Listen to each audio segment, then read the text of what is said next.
नमस्कार प्यारे विद्यार्थियों, मरुद्र एजुकेशन ग्रुप की ऑनलाइन कक्षाओं में आपका स्वागत है। हम बीएससी पार्ट फाइनल ईयर यानी कि थर्ड ईयर का क्वांटम मैकेनिक्स फिजिक्स पढ़ रहे हैं। क्वांटम मैकेनिक्स फिजिक्स में हमारा क्वांटम इफेक्ट टॉपिक चल रहा है। क्वांटम इफेक्ट में हम क्वांटम विस्थापन की उत्पत्ति पढ़ रहे थे। उसमें लास्ट सॉल्यूशन हमने लास्ट क्लास में क्वांटम तरंगदैर्घ्य का प्राप्त किया था, lambda dash minus lambda equal to h upon m not c 1 minus cos phi. ये इक्वेशन हमारे को प्राप्त हुई थी। जो लास्ट इक्वेशन थी इसे हम क्वांटम तरंगदैर्घ्य के नाम से भी जानते हैं, क्योंकि h upon m not c की जो विमा होगी वो तरंगदैर्घ्य की विमा के समतुल्य होती है।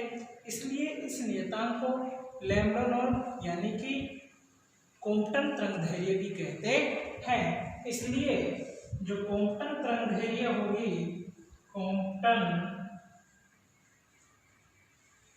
तरंगदैर्घ्य लैम्डा नॉट इक्वल टू हमारे पास आ जाएगी h upon m not c। अब इसकी वैल्यू निकालेंगे तो h की वैल्यू क्या होती है, 6.63 मल्टीप्लाई 10⁻⁻34 ये होगी।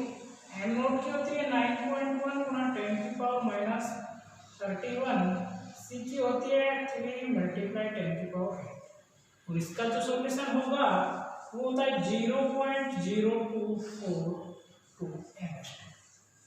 ये इसकी वैल्यू प्राप्त होती है। तो प्यारे विद्यार्थियों, अब इस मान को हम समीकरण एक में ए में रखेंगे तो lambda dash minus lambda equal to हमारे को प्राप्त होगा 0.0242 1 माइनस cos फाई एंगस्ट्रॉम। ये हमारे वहां समीकरण शायद 8 प्राप्त हुई होगी, ये समीकरण 9।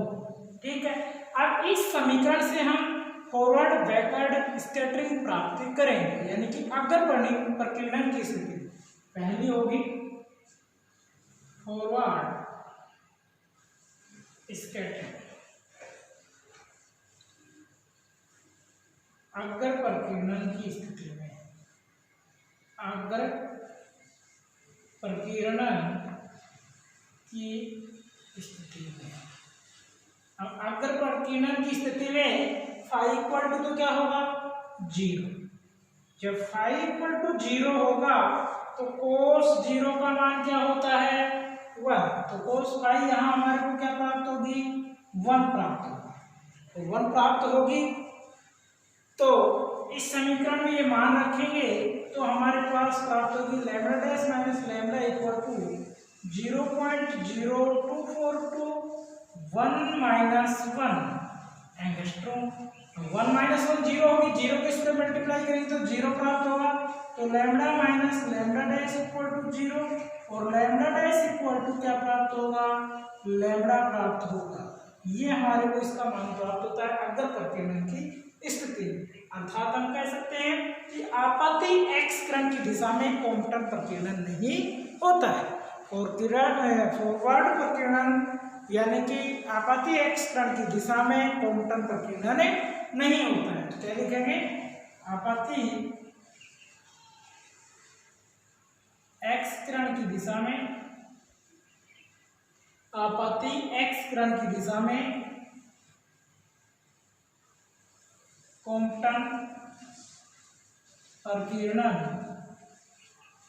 नहीं होता,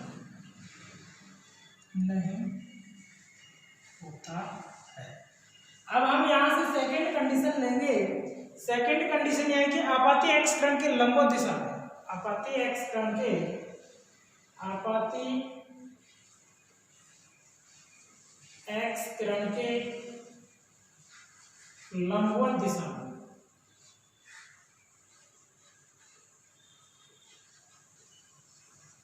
प्रकीर्णन की स्थिति, आपाती एक्स किरण के लंबवत दिशा में प्रकीर्णन की स्थिति यानी फाई इक्वल टू 90 होगा। फाई इक्वल टू क्या होगा 90। तो कोस फाई का मान क्या होगा, कोस फाई इक्वल टू होगा 0। तो lambda dash minus lambda equal to 0.0242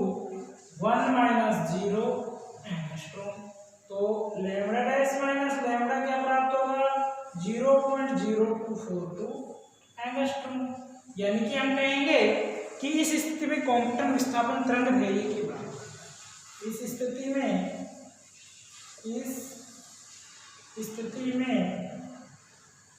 quantum विस्थापन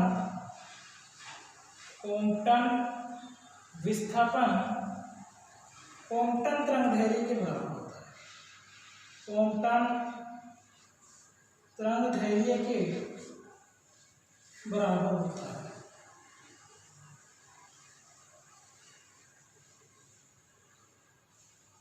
ठीक है, दोनों कंडीशन कंप्लीट हो गई। तीसरी बैकवर्ड, पश्च प्रकीर्णन की दिशा, पश्चवर्ती प्रकीर्णन की स्थिति, पश्चवर्ती प्रकीर्णन की स्थिति में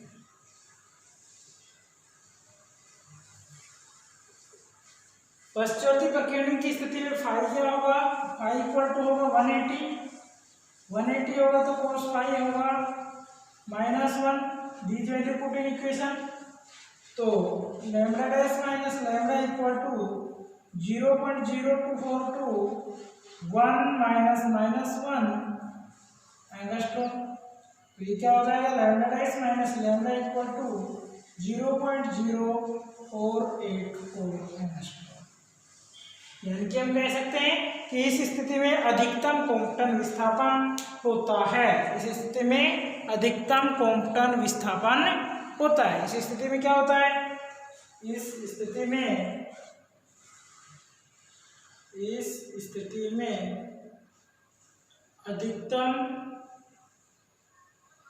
क्वांटम विस्थापन 0.0484 एंगस्ट्रॉम होता है। प्यारे विद्यार्थियों, इस तरह से आपका ये टॉपिक कंप्लीट होता है। इस टॉपिक में बताया गया है, यानी कि इन समीकरणों की पुष्टि से याद होता है कि क्वांटम प्रभाव सीधे तौर पर फोटोन के कण के रूप में होने की सत्यता साबित करता है। क्या है कि फोटोन का ये जो क्वांटम प्रभाव है ये डायरेक्ट हमारे फोटोन के कण के रूप में पाए जाने की सत्यता को साबित करता है, और ये क्वांटम सिद्धांत के अनुरूप ही है। इसमें फोटोन की जो ऊर्जा होगी एक कण के रूप में पाई जाती है। क्वांटम विस्थापन का जो सूत्र होता है वो आइंस्टीन के वेग पर द्रव्यमान की निर्भरता का भी उपयोग करते हुए सिद्ध किया जा सकता है, और क्वांटम प्रभाव आइंस्टीन के वेग पर द्रव्यमान की निर्भरता के सूत्र की सत्यता भी पुष्टि करता है। इस प्रकार से ये आपका टॉपिक कंप्लीट होता है। अब कल इसके प्रतिचित इलेक्ट्रॉन की गतिज ऊर्जा और उसकी दिशा को याद करेंगे। तो प्यारे विद्यार्थियों, इस टॉपिक को वेरी इंपॉर्टेंट टॉपिक है। सिस्टम से इसको आपको लिखना है, और कोई बात नहीं समझ में आई हो तो आपको कमेंट करके पूछना भी है। ठीक है, धन्यवाद।